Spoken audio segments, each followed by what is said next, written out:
And so I ask you, as you leave this time of reflection, to carry with you not a technique, not a formula, but a remembrance and inner knowing that at any moment, in any circumstance, you may turn within and find the quiet, steady radiance of God's presence. You may pause, you may rest, and you may rediscover the truth that has never ceased to be true. You and the Father are one, and as you go forward, may this presence that lives as you lead you gently, guide you silently, and unfold your path with a grace that does not come from human striving, but from the infinite that has always been the foundation of your life. In quietness, in trust, and in the deep awareness of oneness, you will find that the stillness you have sought has been within you all along, waiting only for you to enter, to rest, and to remember.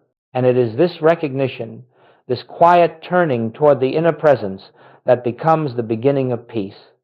So today, let us lay aside the belief that your anxiety disqualifies you from spiritual life. On the contrary, it invites you into it. The very discomfort that troubles you is the signal that the soul is ready to awaken from the dream of separation into the realization of the one who has never left you, not for a moment. But I say to you, there is no failure in God, and there is no failure in the one who turns toward the light, even if the turning is done with trembling hands. Anxiety is not sin. It is not weakness. It is merely the mind's cry from the belief in separation, the belief that life must be born personally, with personal strength, personal will, and personal protection. When you accept this burden as your own, fear appears. And now, let us look more deeply at what anxiety truly is, not as the world defines it, but as it is understood in the light of spiritual awareness. Anxiety, as you have been taught to experience it, is not a force, not a power, not an entity battling against you.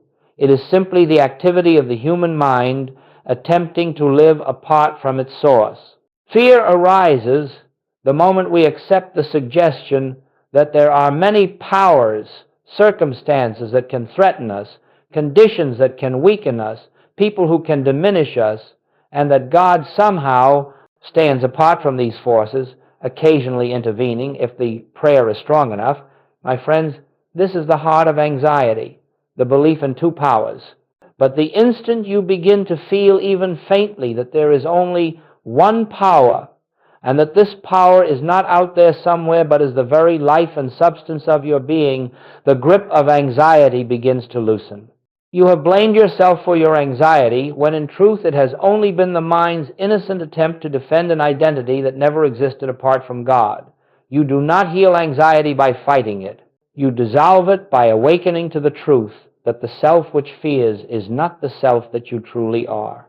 The spiritual self, the one that lives as the presence of God, knows nothing of fear, nothing of danger, nothing of separation. As we continue, you will see that your freedom does not come from controlling the mind, but from recognizing that you are not the mind at all. And so, let us turn now to the great discovery, the one teaching upon which all spiritual healing rests. The kingdom of God is within you. Not ahead of you in time, not above you in some distant heaven, not dependent upon your emotional state or your worthiness within you. When Jesus spoke these words, he was not offering poetry. He was revealing a spiritual fact. The kingdom is the consciousness of God's presence, fully present, fully functioning at the center of your being. Anxiety, no matter how convincing it appears, cannot enter this kingdom. It lives only at the surface of the mind, in the realm of thought and emotion, which are forever shifting like waves upon the sea. But beneath the waves there is an ocean unmoved by storms. Beneath the noise there is a silence untouched by disturbance. This inner depth, this silent presence, is the kingdom. When you begin to sense it, even for a moment, you will notice something remarkable. The fear does not have the same authority it once had. Thoughts continue. Emotions may rise, but something in you stands apart, watching, aware, steady. That something is the presence of God as your very self. You have searched for peace in the world. You have searched for assurance in the future, but the kingdom has always been within you, waiting for recognition, and every moment you turn toward it, even if only with a whisper, even if only for a breath, you are stepping out of the realm where fear operates and into the realm where God alone is power. Here, anxiety has no homeland, no root, no substance. Here, you are safe. Here, you are whole. And here, you are already what you seek to become. Now, let us look with complete honesty at the root of all fear, because until this root is exposed, anxiety will continue to reappear in new forms. The great mistake of the human mind is the belief in many powers. The mind bows before circumstance, trembles before the future, obeys the demands of the body, fears the opinions of others, and trusts in its own strength only until that strength fails. And then, in desperation, it turns to God as a last resort, asking Him to intervene in a world filled with conflicting forces. My friends, this is the worship of a false god, the god of two powers. As long as you believe there is God and something else with the ability to harm, to diminish, to threaten, fear will be your constant companion. The moment you grant any person, any condition, any diagnosis, any financial situation, a power separate from God, anxiety enters, because the mind must now defend itself against a world it believes capable of opposing the divine. But hear this truth clearly. In spiritual reality, there are not two powers, there is one. One presence, one life, one intelligence, one cause, and that one is the substance of your being. When the mind trembles, it is trembling before illusion, not before a real force. When the heart fears, it fears only the shadows cast by its own beliefs. The universe governed by God knows nothing of threat or opposition. And the more you rest in the awareness of one power, the more fear melts, not by effort, not by self-control, but by the simple recognition that nothing stands against God, and God stands as the life of you. Let this truth loosen the grip of fear. No condition has power. Only God is power. And God is where you are. Let us now come to one of the most liberating practices in the entire spiritual life, a practice that removes the need for struggle, for argument, for wrestling with the mind. I speak of spiritual listening. The anxious mind believes it must silence itself, discipline itself, overcome itself, or outthink its own thoughts. But the mind cannot silence the mind. The mind cannot free itself from its own creations. Every attempt to control thought binds you more deeply to the realm of thought. And so I say to you, stop fighting. Stop resisting. Stop attempting to manufacture peace. Peace is not created by human effort. Peace is revealed through spiritual receptivity. When we enter into spiritual listening, we are not trying to manipulate the mind. We are opening ourselves to the presence that stands behind it. We sit not to pray for something, not to plead for release, not to command the mind to behave, but simply to become aware of the stillness that already exists within us. Speak, Lord, for thy servant heareth. This ancient prayer is not a request for words. It is an opening of consciousness, a surrender of personal will, a stepping aside so that truth may reveal itself. In this silence, you will notice something extraordinary. The thoughts continue, but they no longer bind. The fear may whisper, but it loses its authority. The waves move across the surface, but you are resting in the depth. Spiritual listening brings you into the dimension where God is known, not as a theory, not as a hope, but as a living presence. And where the presence of God is felt, anxiety cannot abide. Do not try to force silence. Simply allow space. In that space, the activity of the Spirit announces itself not through sound, not through words, but through a quiet knowing, I am here. I am the life of you. You are safe in me. And now we come to a principle that must be understood if we are ever to walk free of fear, the distinction between appearance and reality. Almost every anxious thought you have ever experienced was tied to an appearance, a condition interpreted through the senses, a circumstance judged by the intellect, a future imagined by the mind. These appearances come with loud voices and convincing forms. They declare themselves to be the ultimate truth of your life. But, my friends, they are not truth. They are the shadows cast by a consciousness that has forgotten its source. When you believe that appearances are reality, you place yourself under their authority. A symptom appears, and you tremble. A loss appears, and you despair. A deadline, a bill, a conflict, a memory, all arise as shapes in human sense, and the mind, unawakened, treats each one as a power capable of shaping your destiny. But Goldsmith's central revelation is this: appearances have no power. They have no life, no law, no substance. They are projections of material sense, not expressions of spiritual reality. And fear is born precisely at the moment you forget this.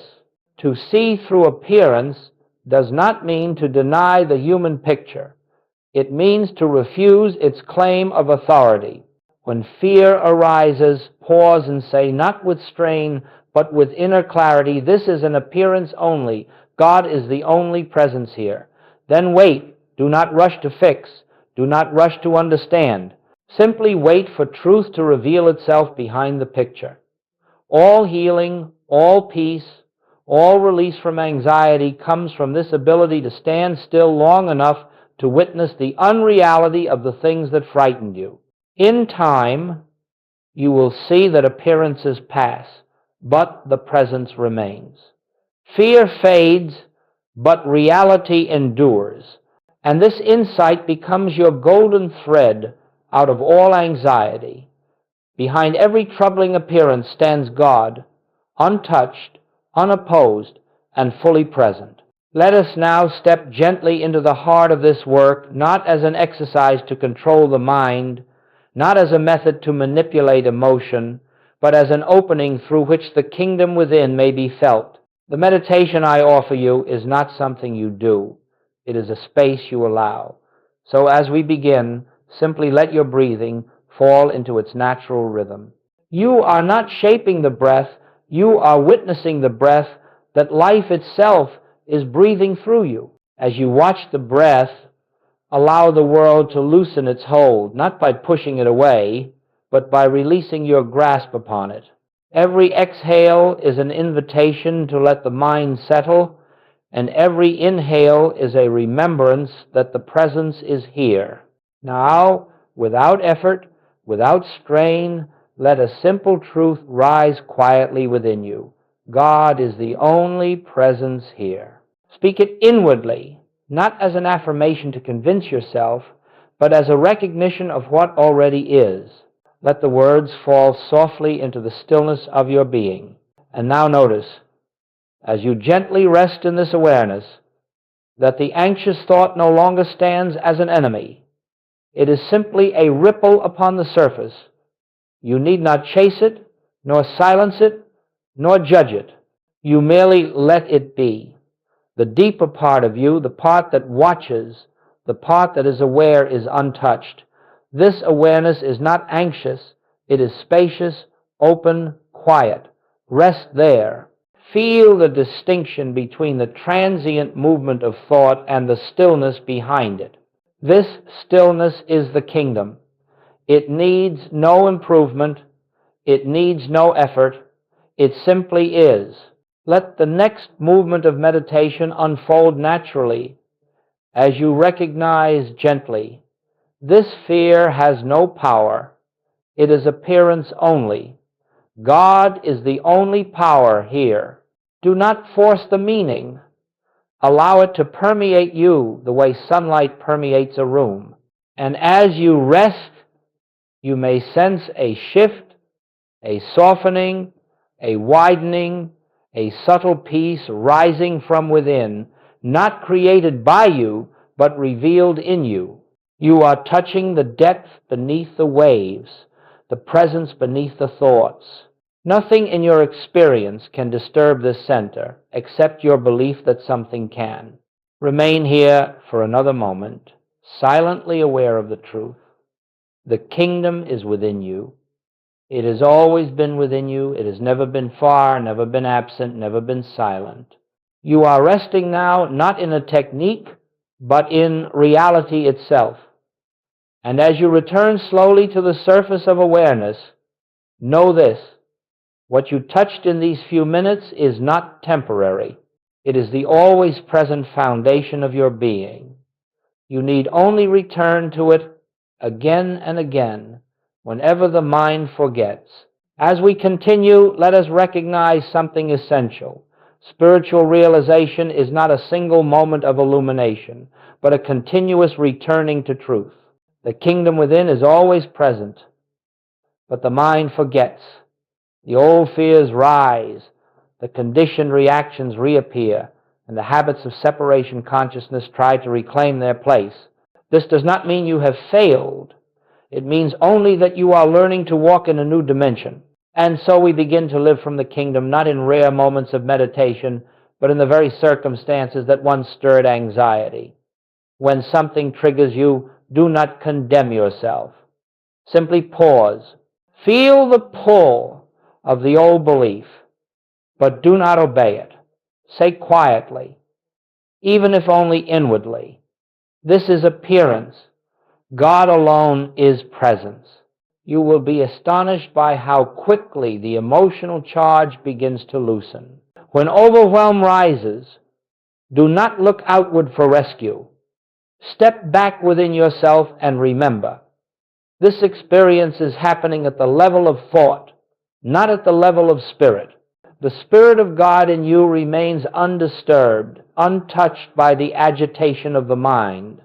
That is where your stability lies. And when the fear of the future appears, and it will do not attempt to reason with it, the future exists only in imagination. The presence exists now.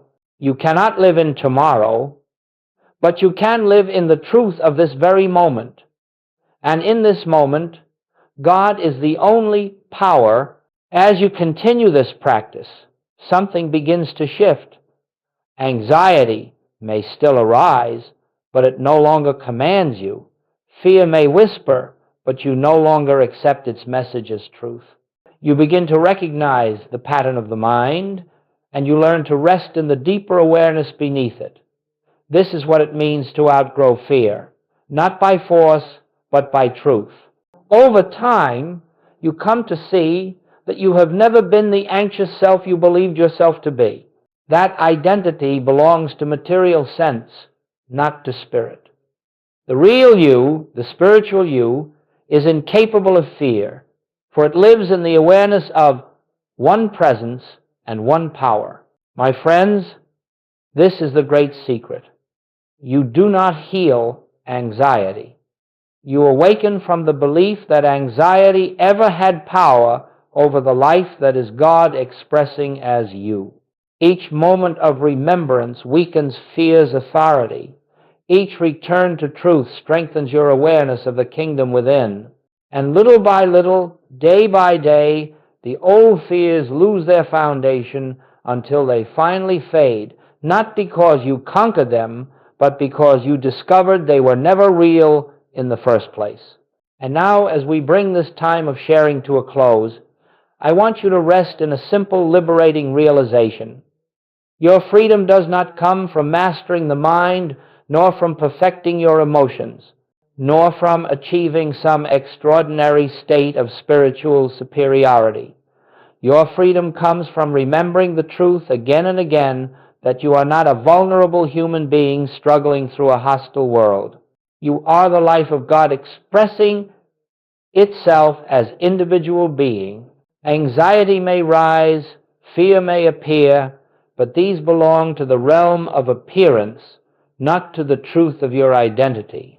Each time you return to the awareness of one presence, one power, one life, you step out of the dream of separation and back into the kingdom that has been within you from the beginning. That identity belongs to material sense, not to spirit. The real you, the spiritual you, is incapable of fear, for it lives in the awareness of one presence and one power. You begin to live from the depth rather than the surface, from spirit rather than sense, from the kingdom rather than the world. And now, let me say to you with the tenderness of truth, you are not alone. You have never been alone. The presence that sustains the universe is the presence that sustains you. Rest in that. Lean into that. Trust that. Let the peace that is already within you rise gently to the surface of your awareness. And as you go forth from this moment, carry with you this quiet assurance. There is nothing to fear, for the kingdom is within you, and the one who dwells there walks with you as your very self, now and forever.